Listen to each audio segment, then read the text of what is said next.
guys, welcome back to my channel. Today's video is about week 6 of training. So this is Beast week. This is the week we take our EOCs. This is the week I did a blood donation. So I have a lot of information to bring to you today. I'm going to try to get through it as much as possible.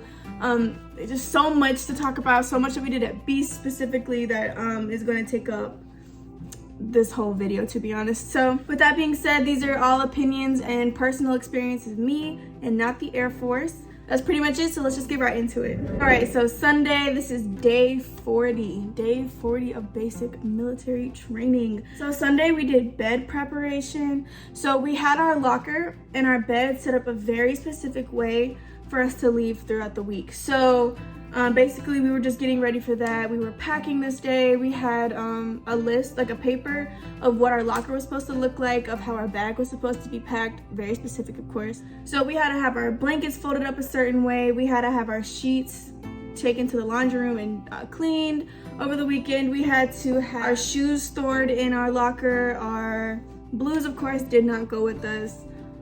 Backpacks a certain way, and we also had to leave one pair of OCPs in our locker. So we were doing that. Obviously spending the night one more time. If you wanted to use your blankets, you could. It would just give you something else to do that following morning, but we were just pretty much folding up like our dust cover, like something that we wouldn't need that night. Just did as much as we could the night before. So previously we were buying these 2.5 gallon bags, Ziploc bags, to pack our clothes in and actually all of our stuff in. Those bags then went in our duffel bags and they were stacked on top. And we would put like a full outfit in one bag. We would put our toiletries in another bag. We would put our underwear in one bag, our PT gear in another, our gloves, our ECWW. We even packed our long sleeve, like our PT jacket and PT tracks pants, even though we were not wearing those. But you just had to follow the list and pack everything anyways. They told us to pack a certain amount of spandex, certain amount of socks. So anything that you didn't bring, they were gonna tell you to bring anyways, but if you knew you didn't need it, put it in your security drawer, because nothing was supposed to be left out in the regular drawers and the locker cabinets. Also, we were given 2 canteens. So we were not taking our normal water bottle with us. We were taking canteens, like generic what you think canteens, and they were given to us. We had a piece of duct tape on them and we would write our name, our information, our laundry tag, all that type of stuff. And also with Beast being what it is, we all did our hair a certain way. Multiple people have cornrows. I had cornrows in my hair. I told my friend to give me 4 cornrows, and that edge control kept those cornrows in place the entire time. So highly recommend. And then I just put it in a bun, like the hanging braids I would just put in a bun or whatever. And that's how I had my hair for Beast the entire week, because you don't have time for anything else. And if your hair is like mine, you don't have time to fix it a lot. It's just gonna get so messed up so easily. So I had to do that. So that was pretty much Sunday in a nutshell. I actually don't think I went to church that week. I think that's the one I skipped out on, just so I had extra time to just do other stuff, like get my hair done. Then Monday's the day we left for Beast. So we had 4 a.m. wake up. We still did our dust downs and our details. We took our duffel bags and our weapons. We did take those with us, and we took those downstairs and lined them up under the atrium where we would line up to form up as a flight. And we were just waiting under there until we were told to pick everything up and march to the buses. And we actually had our duffel bag in front of us, so the straps and this big duffel bag chilling in front, so that when we got on the bus it was easy for us to just sit down and your bag's already in your lap. So once you got off the bus, we had to run, literally run with a duffel bag, with our weapon. And I remember I was the first one off the bus because I was the last one to get on the bus. And yeah, that was what it was. You can't sprint anything, but you have to run to the blue pad or whatever. We sat our stuff down, waited on everyone else to get there, and then we were told to unpack everything. We were just told to unpack like the bags, not take the bags apart, but just take the bags out of our duffel bag. And the TDLs came around and made sure everyone had everything on their list that they needed. And also they did do that the night before too. So the TDLs, again, those are the I don't know what it stood for, to be honest, but they're basically the element leaders of Beast, and there was a separate dorm chief for Beast also. So the TDLs, like I said in the previous week, they started to line up and lead the flight as the element leaders, and we were pushed to the back of the flight or whatever. Just for that week, they came by, make sure we had everything on the list, and then we all walked to the zone that we were staying in. So there's 4 stairwells in a squadron, and there's 4 different zones. It was like Reapers, Phantom, Sentinel, and something else. I think it started with a V, but to be honest, I don't know. If I can find it, I'll put it in here. So yeah, 1 stairwell per zone. We actually did have some people from Delta Stairwell come in ours because I think they were too crowded and we had extra space. So you might see that happen too. So basically a zone is gonna have all of the tents. So it's gonna have like a gate or whatever that you walk through. It's not a real gate, but it's like a whole perimeter set out. And then there's gonna be all the tents that you're gonna sleep in. There's gonna be like a watchtower. There's gonna be thing, I don't even know what they're called to be honest, but this thing is like a big storage area, and it's where we kept some supplies, where we kept the MREs, like a whole bunch of stuff like that. They told our flights where to line up, and we stood there, listened to directions, and then they told us which tents were going to be the male tents and which tents were going to be the female tents. So I don't know how many tents there were, probably 1, 2, 3, 4, 5, 6. Oh, I think there were 9 tents. And number 8 and 9, those were for the females. We got to pick our own tent, of course, within the numbers. Got to pick our own tent, got to pick our own cot, our own living area. And all that's in those tents, for one, there's AC. There is AC, and our tent worked better than the other female tent. I remember that because they would come in and they were like, oh, it's so cold in here. We had some good AC running, which I highly appreciated. We had a cot. We had a plastic, like, chest at the end of it to where we could keep all of our stuff in it. We had like a net, like a bug protective net around the cot that you slept inside. There was a sleeping bag in there.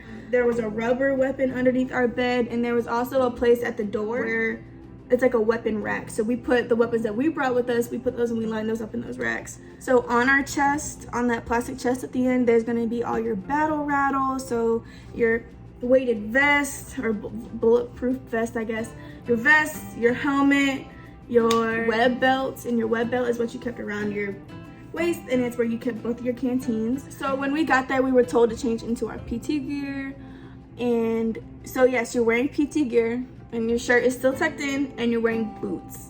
So you're wearing your boots with your PT gear. It's really giving Bob the Builder vibes, because then you got your web belt around you too, and you got your canteens. But they actually didn't tell us to put the web belt on just yet. So it's just PT gear and boots, and we was looking crazy. But again, we were all looking crazy together. So then we were told to go into that little thing that I was just talking about, and we were to get 2 MREs.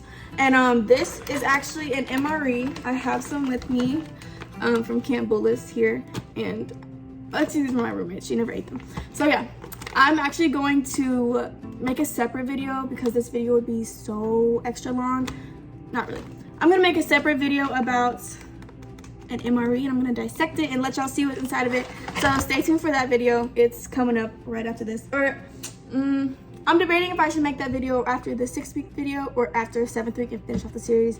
Either way, it's coming up really soon, and I'm gonna show y'all that video. So anyways, we got 2 of those. You carry one in your hand, you put the other one in your cargo pocket. For our breakfast and our lunch.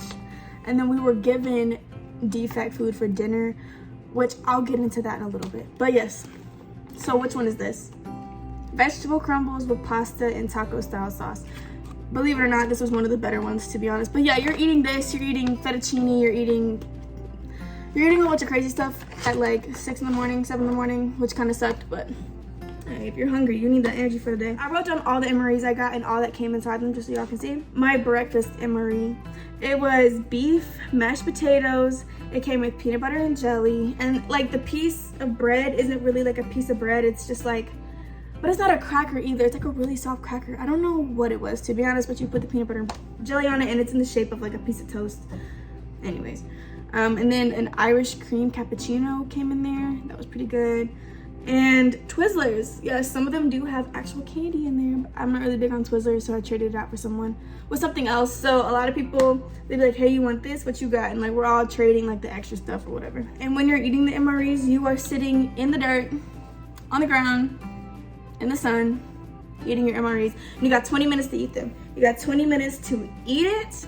First, you gotta heat it up and all that. It's a whole thing. I'm gonna get into that. So you got 20 minutes to open it, heat it up, eat it, and then walk or run outside the zone to throw it away and come back.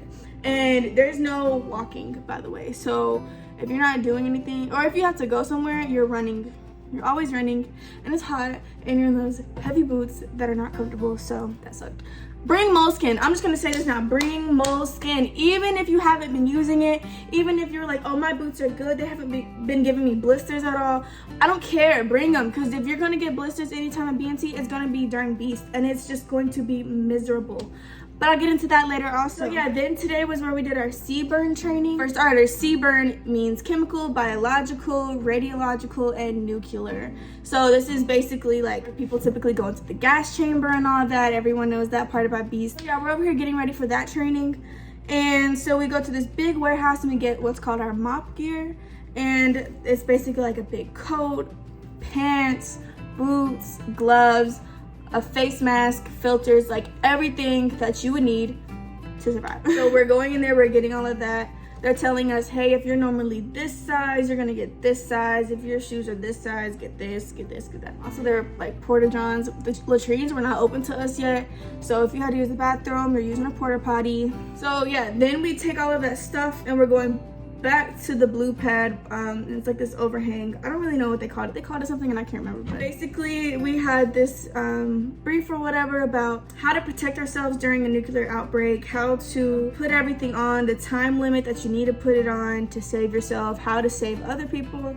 Obviously, kind of like on a plane, you know, when you're on a plane and they're telling you like, if the oxygen drops, put it on yourself before you can save other people, because you can't help anybody if you're dead. So kind of like that, you put it on yourself, and then they tell us how to fix your partner and all that. With that being said, if you were given a partner and it's literally just the person next to you, and they tell you the different mop levels, and basically each level has to do with the severity of the outbreak, and it tells you how much gear to put on. So if it's like mop level 1, you're only putting your mask on. If it's like mop level 4, you're putting all of your gear on. So yeah, we did that. They gave us some practice rounds, and then we helped our partners, and then we went up to the MTL. Or excuse me, no, we went up to the cadre. So the MTIs at Beast are called cadres. We went to the cadre and they checked us and they were like, okay, y'all are good. So basically, if your partner was to be like messed up somehow, that's your fault, because your goal is to help them make sure they have everything on straight. And you got these big gloves on, like washing dishes gloves. Like they are, everything's awful. It's just awful. And it's so hot. It's so freaking hot outside. And now you're adding 15 pounds of gear on, you're adding a face mask.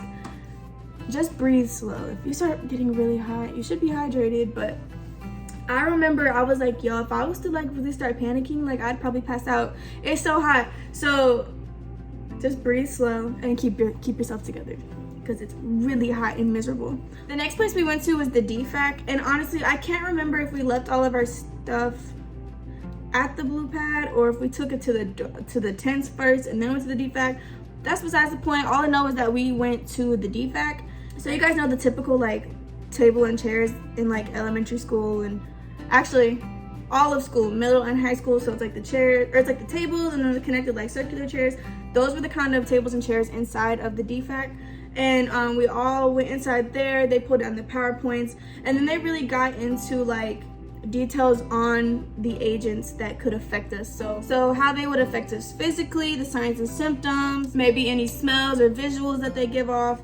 So just things like that. Basically, what happens to your body the longer you're exposed to it without proper safety measures. And while we were in the DFAC, we also just went ahead and had lunch in there, which was our MREs again. So they did open up the doors and let us use our heating elements, because those heating elements have like a chemical in them or whatever, and if you're just not supposed to have them in like closed areas. This one that I had was spinach fettuccine. It came with a chocolate protein bar, peanut butter, trail mix, and a chocolate protein drink.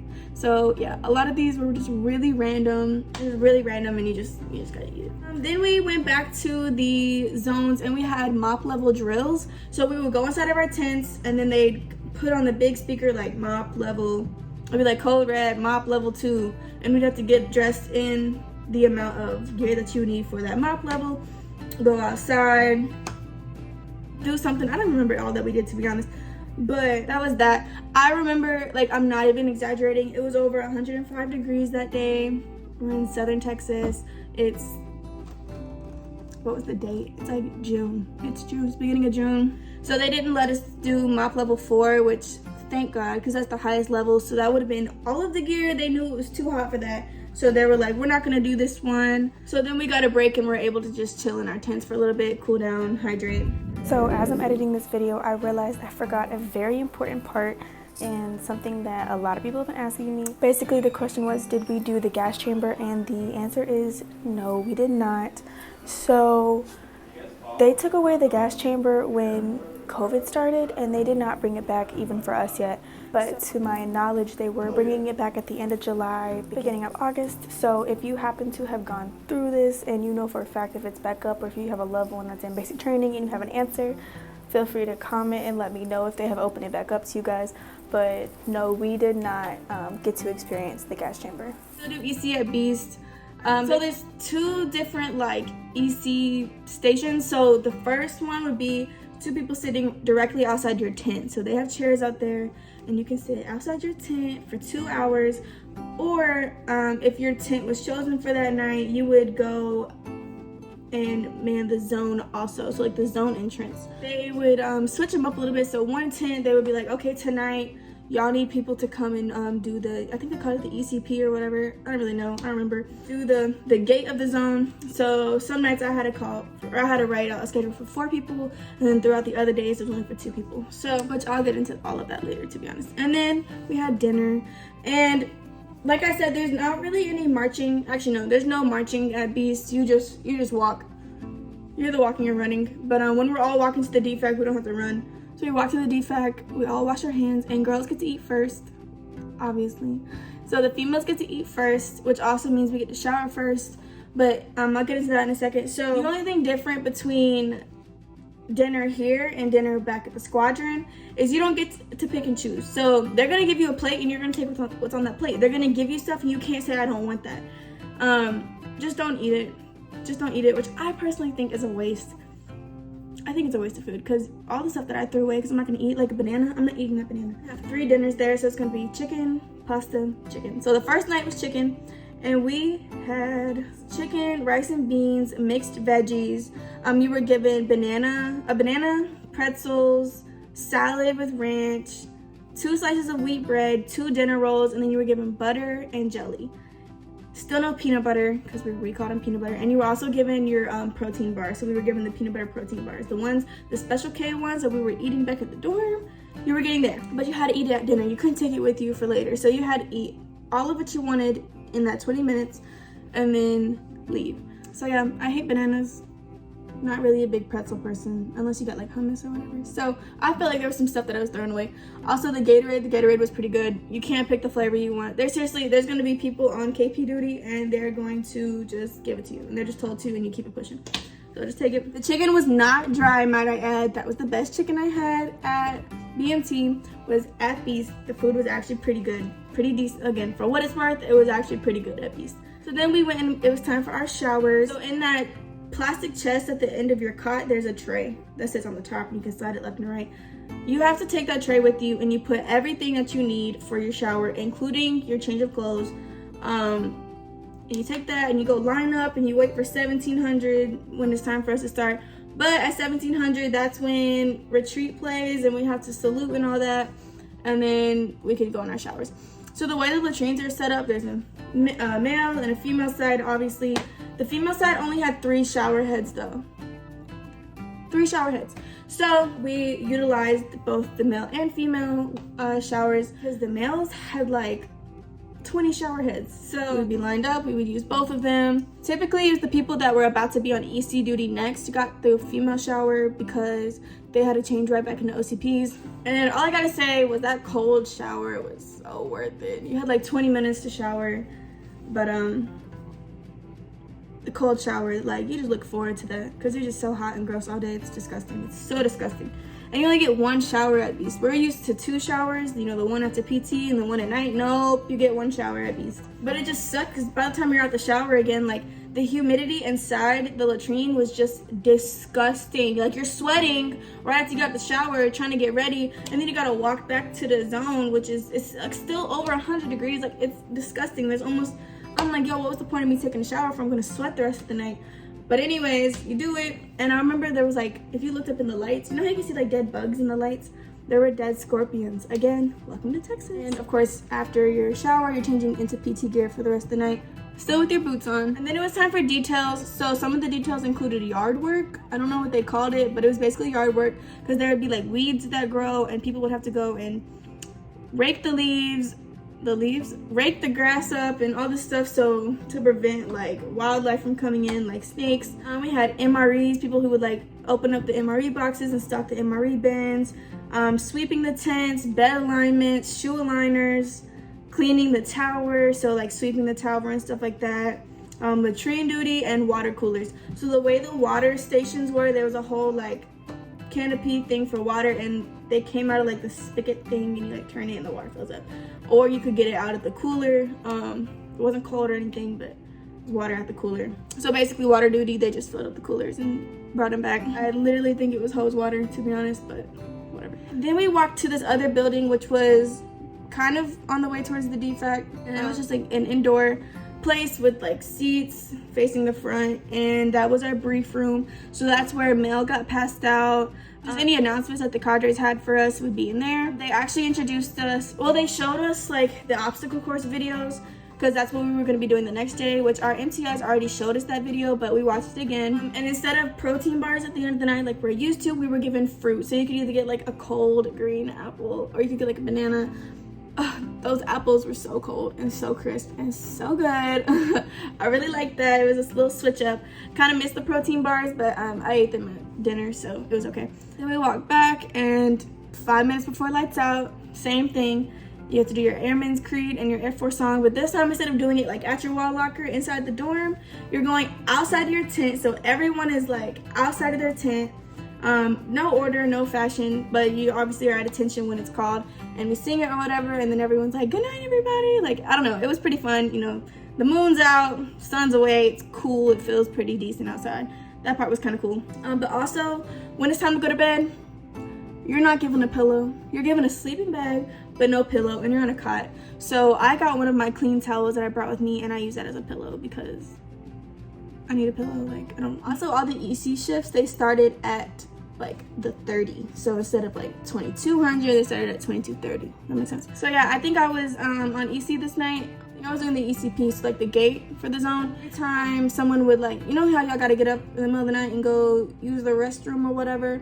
People still had to do that. So every time they'd have to leave the zone to go to latrine, which is like right across the dirt, they had to give a 341 for accountability, and then they got the 341 back once they got back. It's just to keep everybody accounted for. You still had to put on your boots to walk. There was no walking in your tennis shoes, no walking in your flip-flops, none of that. So when you got dressed for EC duty, so if you had EC, you go to sleep in your PT gear, but you had to wake up, put on your OCPs, put on your battle rattle, so you're putting on the vest, the helmet, the web belt. I hated it, because I'm like, first you're waking me up in the middle of the night to do this. Now I gotta get dressed and do all this extra stuff. I personally didn't like it. And I remember the cadre was like, yo, this is the best EC shift you'll ever have. It's the most relaxing. You get to be outside in nature, and it's cool outside. And I'm like, yeah, that was cool. That was real nice. But it just wasn't worth it to me personally. Like, I just didn't like having to do all that extra stuff, and I'm just tired, and it's hot, and the stuff is heavy, and I'm just like, I want to go to sleep. So to start off Tuesday, how the mornings worked at Beast, you would wake up at, I don't even remember what time it was. I think it was like 05:30, I want to say. Don't quote me on it, doesn't really matter. But you would wake up and you would have like 15 minutes to get ready. That included hygiene, which you have to run to the latrine, do everything, and run back. And obviously, if there's 3 showers in the female latrine, that gives you a hint that there's only like 3 or 4 sinks. There's not a lot of room for everyone to do everything. We're waking up, putting on our OCPs, putting on our web belts, because that was like a mandatory item, was like taking your water bottle with you. You have to have your web belt on with your canteen. And then you run to the latrine, use the bathroom, brush your teeth, do your hair, and then run to get 2 MREs, and then you'd be formed up. All of that in 15 minutes. And you're running and you're sweating, and it's like, I just woke up. But welcome to the military, right? So like I said, how I did my hair, I still brought my do-rag with me, I still brought my bonnet with me, and I would, actually after that C-burn training, I actually had to redo the 2 side ones because taking that mask on and off just messed it up. But after that, I didn't have to fix my hair again. It was only the mask that mess it up, like I said. Yeah, I would just put my little braids in a bun just to keep it from hanging. The thing with the building where you get your MREs, it's like one-way traffic. So you enter in one side and you have to run all the way to the end, up the stairs and back around. Luckily for me, when you came around, I was at first flight right there, so I didn't have to like go super far like other people did. But yeah, just keep that in mind. And then we had our breakfast, and my MRE that I had that day was elbow mac with red sauce, peanut butter and jelly, and a chocolate protein. So yes, I'm eating that at 6 in the morning. And just like your dorms, your tents also had to be inspection ready. So when we did our details, like we had to keep everything clean, everything in line, and they would go through and check and see like what it was hitting on. And they said we actually had the best tent. They said my tent was the best tent. I think the only thing they complained about was like one person didn't have their shower shoes out or whatever, but that was it. Everything else was really in check. You're even bringing your laundry bag with you. You keep your laundry bag in a certain spot. Like there's a certain spot for everything. Your shoes got to be in a certain order, same thing. So this was the obstacle course day. Every flight, so within the flight we would count off to 6. So 1, 2, 3, 4, 5, 6, 1, 2, 3, 4, 5, 6, and then all the ones would go in a group. 2s, 3s, 4, 5, 6. Those were your groups for the day, and that had to do with every single flight. So like all the 4s within every flight would be together. So you're with people from different flights, maybe people you never get to interact with, people you don't know, people you never talk to. And like I said, we had some Delta stairwell in there, so sometimes you're just meeting new people all together. Then every group would go to a different obstacle course, so obviously there wasn't like too many people at one obstacle course. The first place we went to was the balance beam, and they're like these big fat logs that you walk across and you gotta go down and walk across another one. I did it, and it shocked my nerves, because I just don't trust my balance, and I've got all this stuff on. For most of them, they let us take our web belts off, but still, like, I just don't trust my balance, so it kind of like shot my nerves, but I did it. I did not fall, I did it. Oh, also with that being said, so within the group, the cadre that was leading us, he was like, I want y'all to split this group in half, just to add some competition or whatever, make it a little more fun. So we did do that. And the next obstacle course we went to, I don't know what it was called, but it was just like, I don't know. It was like this metal bar you had to climb over, but you had to climb over a really specific way, which was really hard to do. And then you had to crawl in the sand, and then you had to crab walk on these bars, and then do a bear crawl on these logs, and then walk down a beam, and then roll over another big log. It was a whole bunch. Oh, let's go! Come on! You got it! That'll launch you over. There you go. Yeah, you gotta extend your There leg. you go! Oh yeah, let's go! Hey, down there, because there might be some rocks. Let's go. Oh yeah, let's go. Let's go, come on, let's go! Let's go! You better get it on!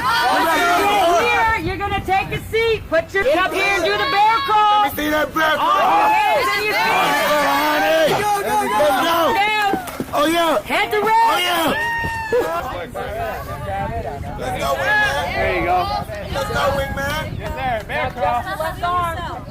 Let's go. Hey, if you just Put your hand, left hand on top of that log. Oh, yeah, There you go. Now pull yourself. Pull yourself up and over. Down there. Start running down that Use your legs. Head is red. Yeah.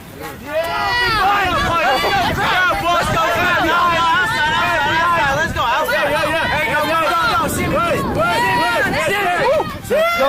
Let's go. Bear crawl. Make some noises. Make some noises. Run down that thing. Let's go. Run down that thing. Yeah. Chest log, ready.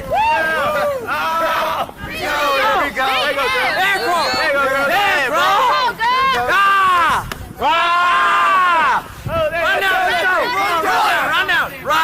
Run. Head to red. Chest lock. Head to red. Let's go. Quick. Red hand. There you go.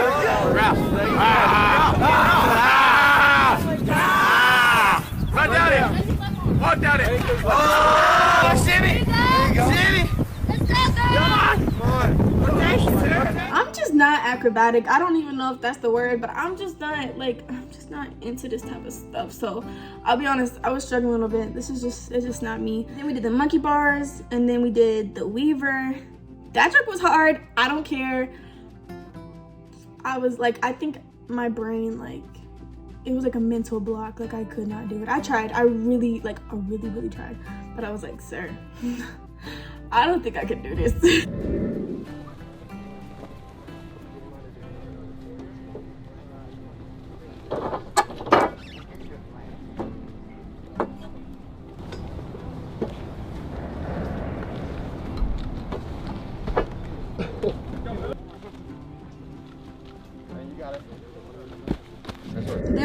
through this trail or whatever into the woods, and there was another course, and it was like a tightrope, but basically you're on your belly and you're like doing this. I did that one really well. I feel like I have a good core. I just don't have the upper body strength. I'm gonna tell you right now.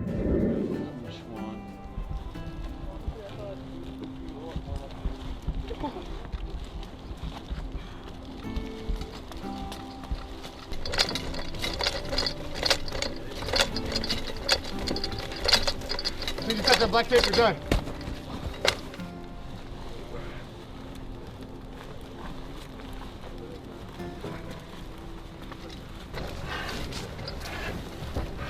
That's that black tape. That one was really fun because I did it well. I didn't fall. Then the other one was a sand pit. It was like this really long sand pit, and you have to like do different crawls through it. You have to jump over a log, crawl under a log, and do all this stuff. Keep those hips low. Keep those hips low. Head to red, head to red, head to red. Hips down, hips down. Let's go. Fix your helmet. Let's go. Remember, belly first, belly over.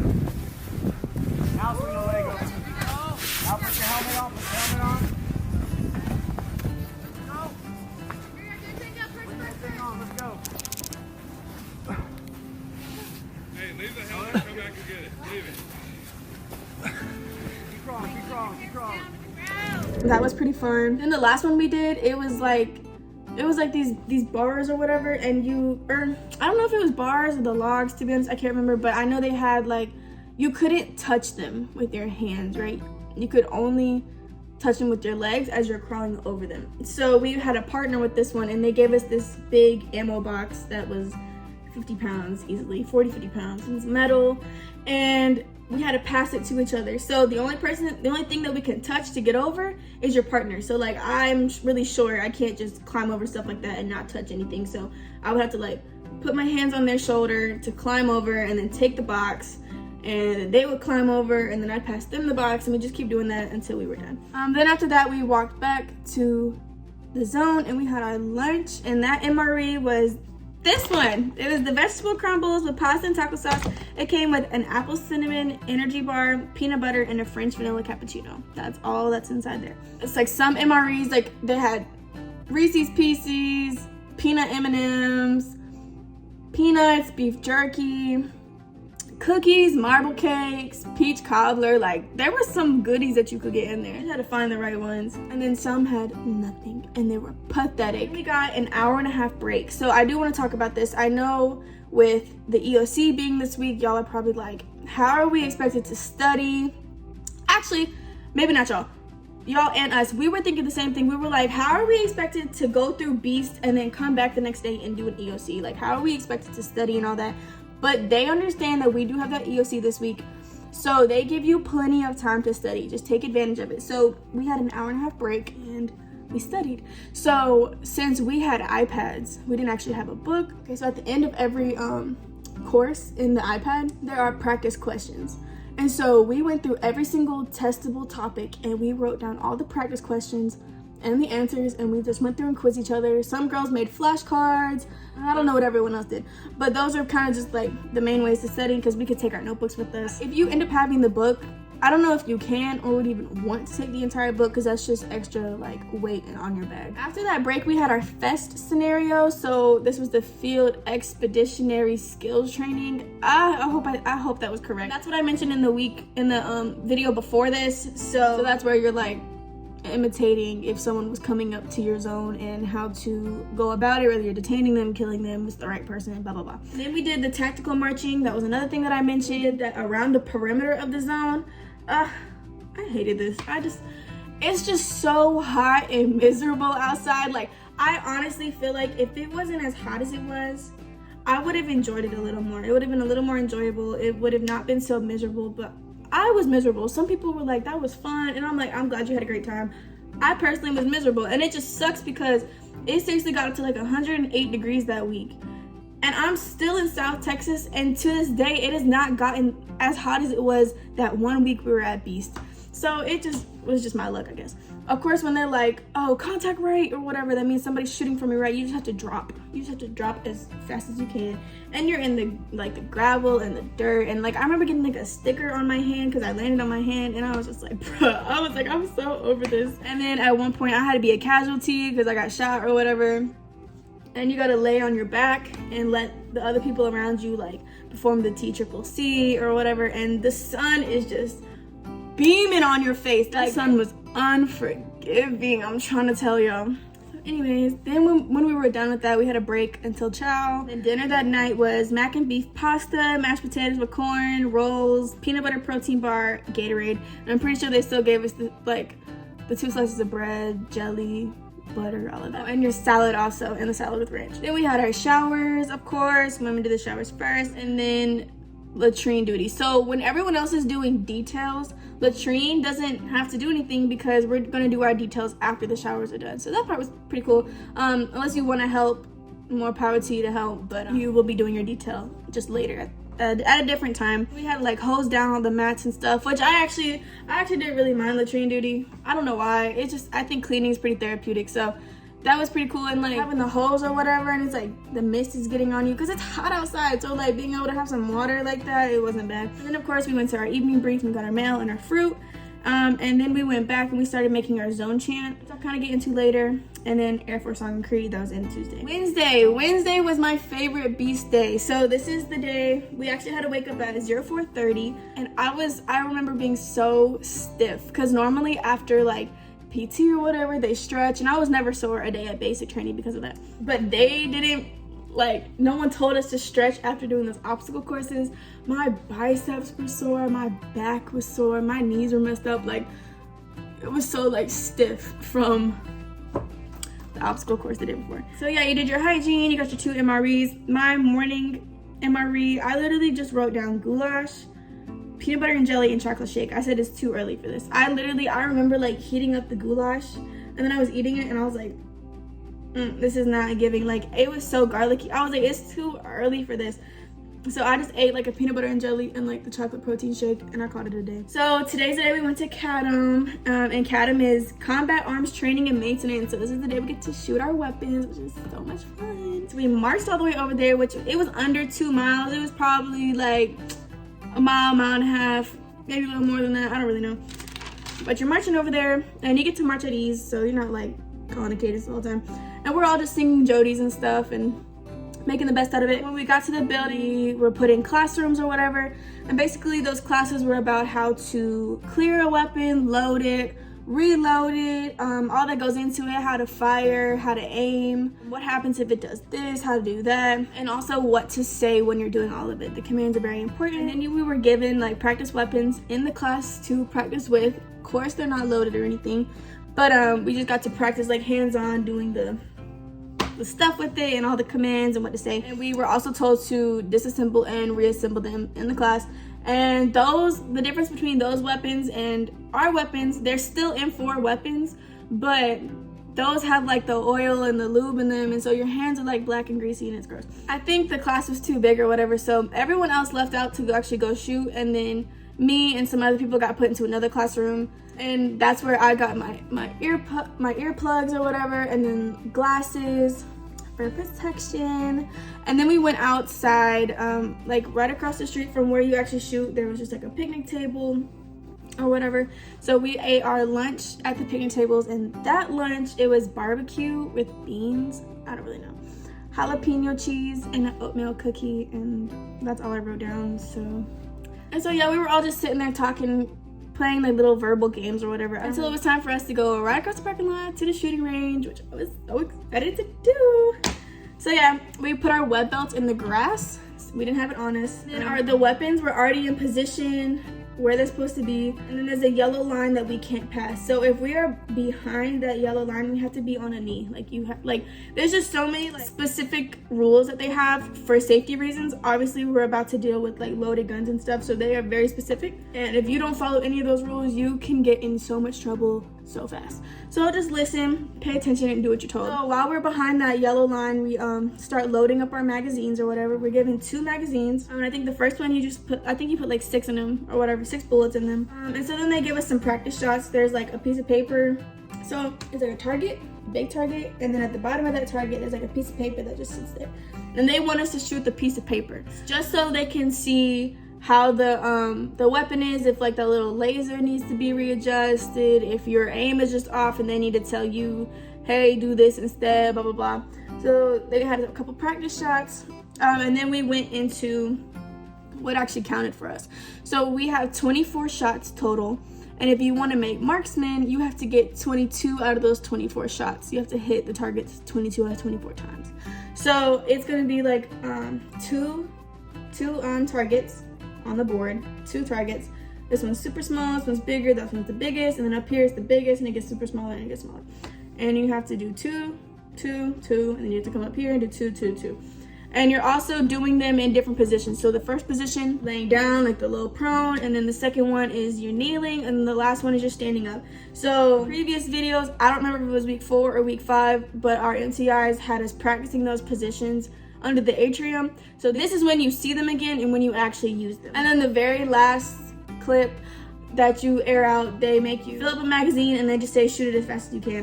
At this point, they've already taken the targets off of the board and they just want you to shoot the center as fast as you can. Just it was pretty fun. So then at the end, she comes and she's like, can I see a 341? And in my head I was like, am I in trouble? Like, oh my god. I was like, did I do something wrong? Like, I don't really know. She didn't tell us what it was for. Came back and she told me that I got 22 out of 24 shots. So yes, I made marksman. I was really proud about that. Also, one of my manifestations, I said before I went to basic training I was gonna make marksman, and I did, period. Basically, how to make marksman, the goal is to just do exactly what you're told. That's really how you get through basic, but do exactly how you're told, because a lot of people come to CADM and they're like, oh, I've shot plenty of guns in my life, or like I really do this like outside of here, and then they don't listen to the instructions on how to do it and they think they can do it their own way, and then they end up like not getting that. So they always say that people who like don't shoot as often tend to get it just because they're hearing that information for the first time when they do it.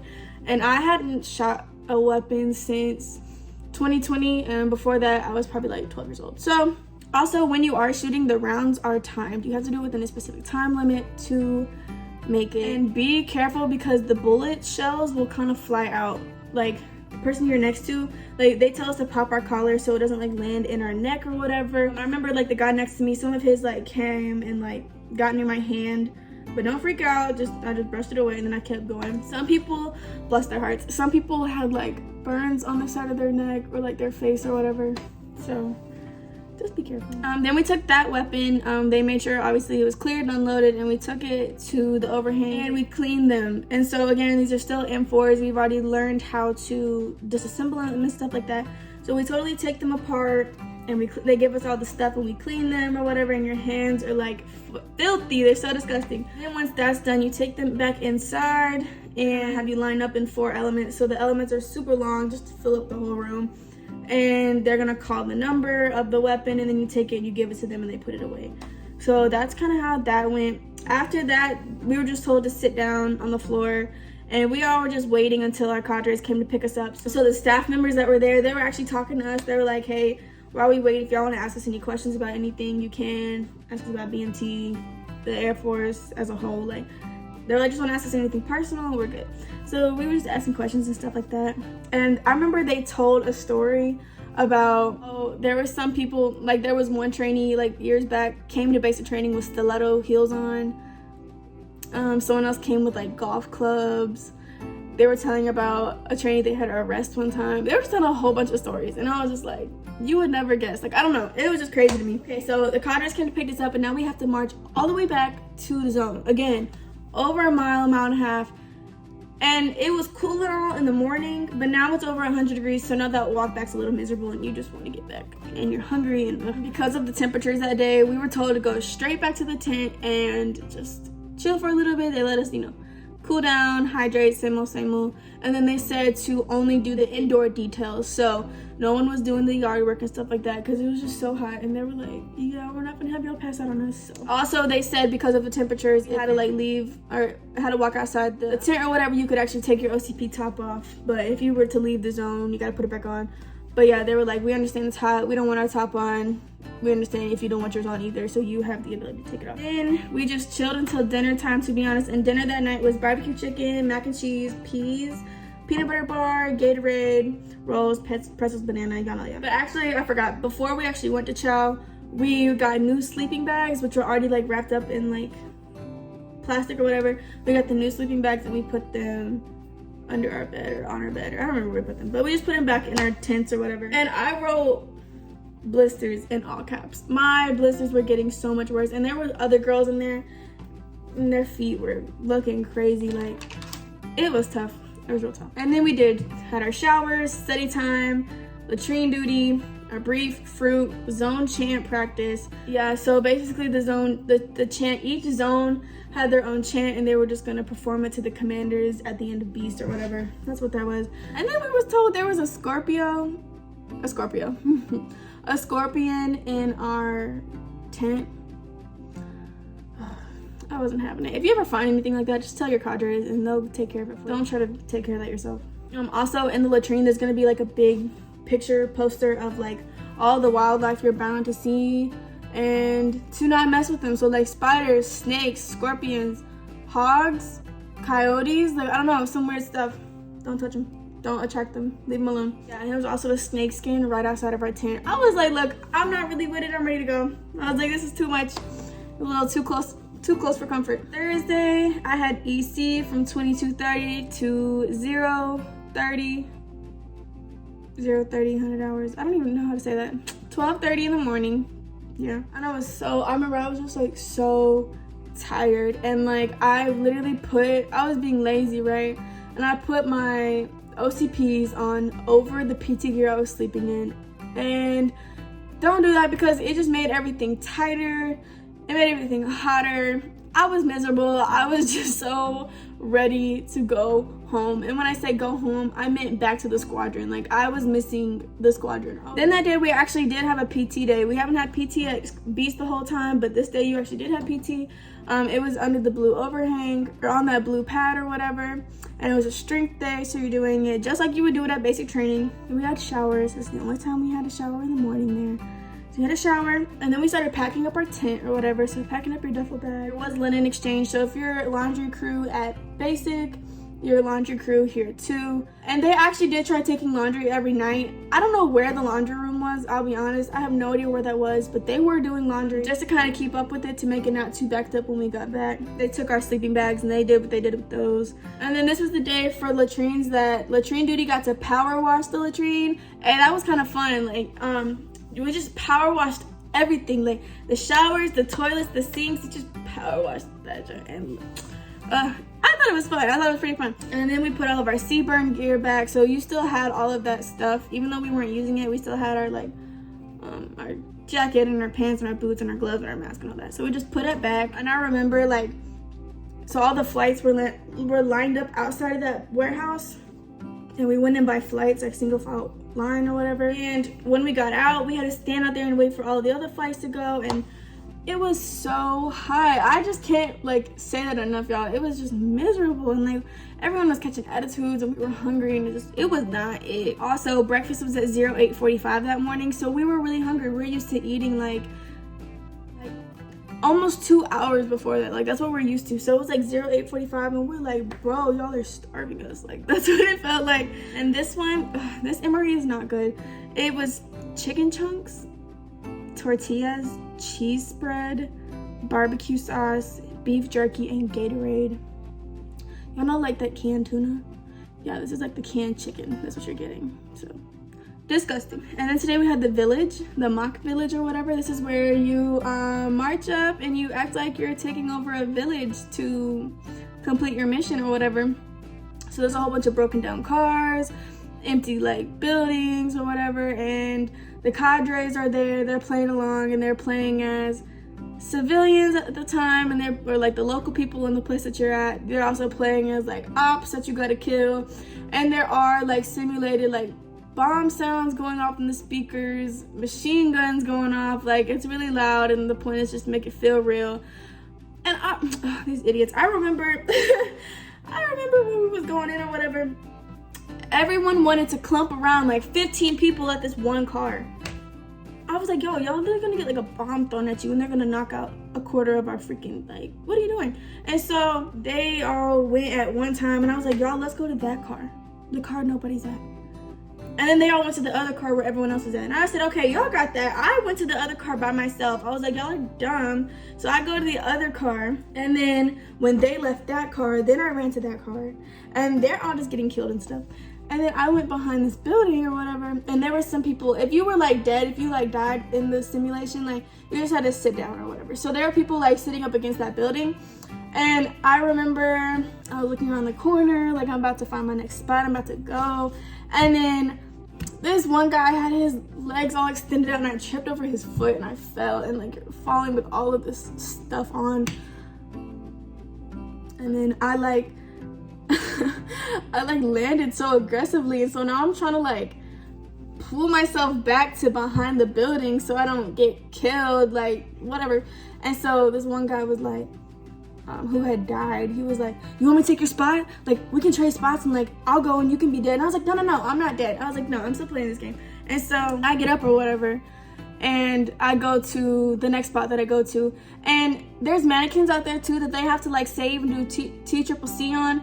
And I remembered they didn't put them in recovery position. And that's what you're supposed to do. So the cadres are like, what's going on with this? And I was like, y'all move out the way. And I did it, but my dumb ass, I put my weapon on the ground, and then I'm like assisting this mannequin, and then the cadre took my weapon, and I was just like, well, I'm dead. Actually, I still didn't even die. I just went and got behind the people who had a weapon because I was like, y'all not gonna kill me. And then they died because the girl just didn't want to say fire trigger safe, and I was like, dang, like you're gonna get killed. Anyways, and then it was over. So I didn't really die, but I didn't really win because he stole my weapon. I don't know. And then the cadre, I remember, he started like taking my weapon apart. So now he took two of the little pivot things out, and it's just dangling, like, because when you take it apart, you can like make the weapon into like two pieces. So we took it out, and so it's like kind of like this or whatever. I don't even know if that's making sense. And mine was really hard to put back together. I don't know why. So he did that for whatever reason, and then he was struggling to put it back. And then I'm just staring at him like, thank you, can I have my weapon back? He's like, is it yours? And I'm like, yes. And then I'm struggling to put it back because I was like, watching him struggle was like pissing me off. So I was like, I'm gonna just do it myself. So I started doing it. And then the cadres are giving the other people like a full rundown and like a feedback on how all of that went. And I'm stuck over here trying to fix my weapon. I was like, yo, I'm ready to go. Blisters was blistering, the sun was hot, and now I was just annoyed a little bit. So yeah, not to mention when I fell and asked for help, nobody helped me up. I said, I'm over it. I'm so over it. We went back to the tents. We got our duffel bags and we put them outside where we form up with our flights, and then we went and had lunch.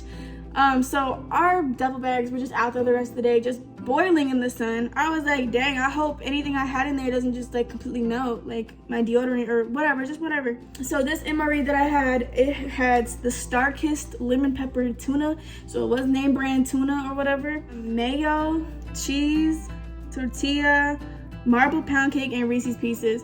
And when I say cheese, I'm meaning like Velveeta cheese. Ugh, it's just awful. If you ever get the tuna ones, they do have all the goodies in them. Like if you get tuna, it's always gonna have like candy, so.